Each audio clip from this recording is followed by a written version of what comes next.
Hey everyone, welcome to another deep dive from the Detox Health YouTube channel.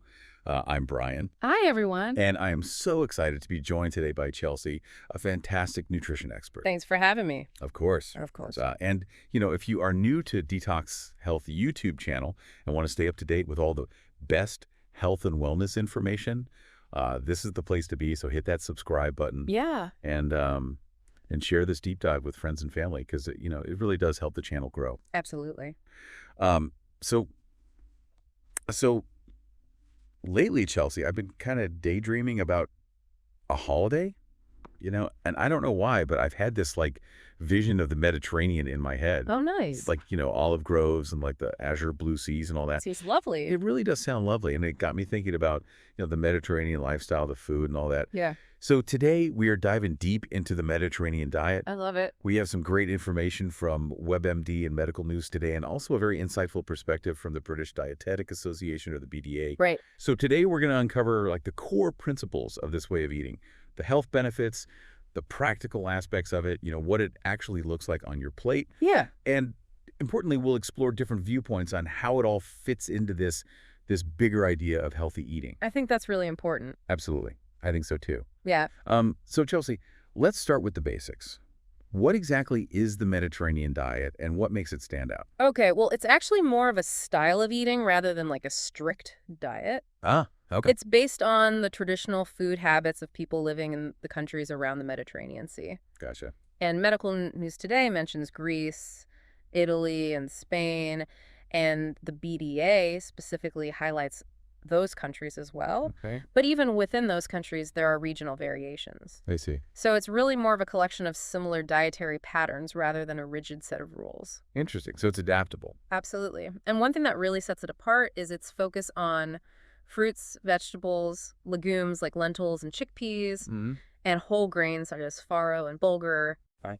And, compared to the typical Western diet, it generally includes far fewer ultra-processed foods and less red meat. Yeah, I was going to say it's pretty different from, the processed food heavy diet that we often see here. Right. Exactly. And the emphasis on fresh, whole, minimally processed ingredients is really at the heart of it. Yeah, that makes sense. Fresh and whole. So let's get into the specifics now. What are the real stars of this diet? The foods that are enjoyed in abundance. Well, both the BDA and Medical News Today agree that plant-based foods are key. Okay. We're talking about a rainbow of fruits and vegetables, all kinds of nuts and seeds, those wonderful legumes, and of course, plenty of whole grains. Okay. These form the foundation of the Mediterranean diet. So it's all about that plant-based vibrancy. Yes. Okay. Now, what about fats? I know olive oil is a big one, but can you give us the bigger picture? Yeah, you're right. Olive oil is definitely a staple. It's a primary source of healthy monounsaturated fats, and it's often used in place of butter or other less healthy oils. But it's not just olive oil. Nuts, seeds, and fatty fish are also important sources of healthy fats. WebMD recommends about a handful of nuts a day. Interesting. And Medical News Today points out that fatty fish like salmon and mackerel are packed with omega-3 fatty acids. Right. So it's about making a conscious shift towards these beneficial fats. Gotcha. And what about protein? Where does that fit in? Moderate amounts of seafood, including those omega-3 rich fish we talked about, are definitely part of the diet, as are lean proteins like chicken and eggs. Okay. Red meat is consumed less frequently. Right. So protein is definitely there, but maybe not the main focus of every meal like it can be in other diets. Yeah, I'd say that's accurate. Okay. So now a question for all the bread lovers out there. Can bread still be part of a Mediterranean lifestyle? Absolutely. Okay, good. The key is to choose whole grain options. WebMD specifically mentions whole grain bread, Mm-hmm. and they point out that it provides more fiber, protein, and minerals than white flour versions. They also recommend whole grain pita as a great alternative. Okay, so it's all about that whole grain goodness. Exactly. Now, I've always noticed that Mediterranean food is just bursting with flavor. Oh, yeah. Is that achieved through a lot of salt, or are there other tricks? Actually, it's more about the clever use of herbs and spices. Okay. WebMD mentions things like bay leaves, cilantro, coriander, rosemary, garlic, pepper, cinnamon. Wow, that's a lot. Yeah, they really use a wide variety. And these not only add amazing flavor, but they can also reduce the need for added salt. That's great.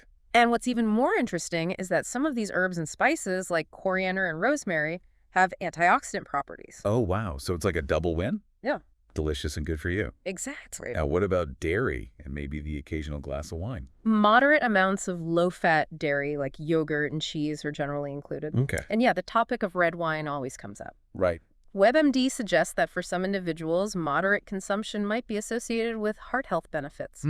But, and this is crucial, they strongly advise checking with your doctor first. Yeah, that's important. Because alcohol isn't right for everyone, and it does come with risks. Absolutely. Yeah. Moderation and personalized advice are key. Yes. Okay, so dairy in moderation and maybe a glass of wine if it's okay with your doctor. Yeah. Now, what about snacks? What are some good Mediterranean-style options? Oh, there are so many delicious and nutritious choices. Yeah, give us some examples. Think fresh fruit with a handful of nuts. Greek yogurt topped with fruit and seeds. Okay. Hummus and veggies. I love hummus. Me too. It's so good. Yeah. A homemade trail mix with nuts and unsweetened dried fruit. Roasted chickpeas for a crunchy snack. Oh, yeah. Cottage cheese with berries, or even a hard-boiled egg with cheese and a piece of fruit. Okay, so lots of variety and plenty good stuff to keep you satisfied between meals. Exactly. Now, on the flip side, what are the foods that should be limited or avoided in a Mediterranean way of eating? Okay, well, refined grains like white bread, white pasta, and white flour pizza dough are best to limit. These tend to be lower in fiber and nutrients.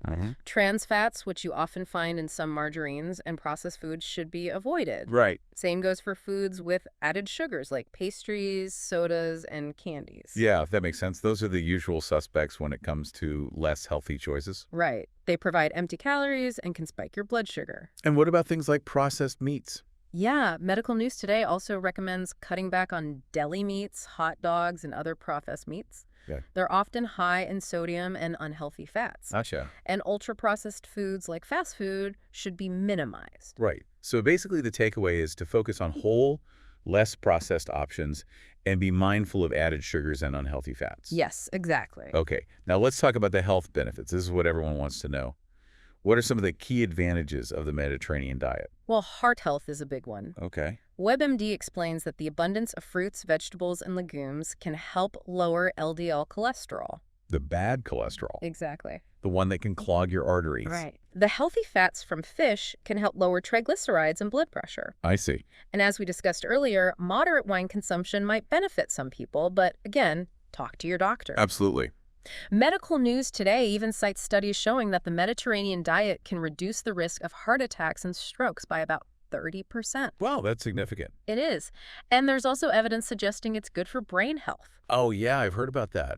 How so? Well, WebMD says that the antioxidants from all those fruits and veggies, combined with avoiding unhealthy fats and processed foods, Right. can protect brain cells and help you stay sharp as you age. So good for the body and the mind. Exactly. Now, what about weight management? How does the Mediterranean diet play into that?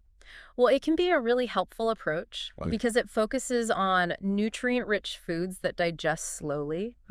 Things like roasted sweet potatoes and hummus. I love those. Yeah, they're so good. Okay. And they keep you feeling full and satisfied for longer. Plus, the healthy fats from nuts and olive oil help manage cravings. So it's not about feeling deprived. Exactly. Good. And of course, regular exercise is still important. Absolutely. Medical News Today also mentions that studies have shown that people on a Mediterranean diet are more successful at keeping weight off Right. compared to those on other diets. Exactly. And it's not about obsessing over calories either. Yeah, that's one of the things I like about it. It seems more sustainable.